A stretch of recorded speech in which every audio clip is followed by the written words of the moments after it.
I've always been a firm believer of blocking your floor joist, especially at the rims or the outer walls. Now the reason for that is when you have a 2x4 wall, so your floor joists are going to be sitting on top of a 2x4 wall.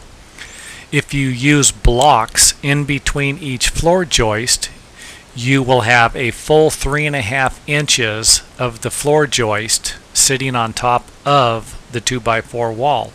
A 2x6 wall, of course, you would have 5.5 inches, and if you used a solid rim instead of blocking, you would still have 4 inches. So 2x6 could give you kind of a different scenario.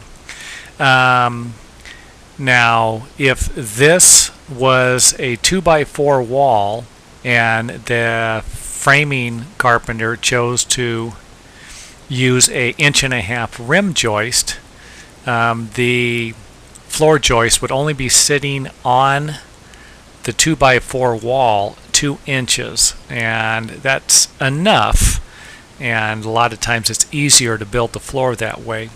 But the blocks definitely give you a better floor.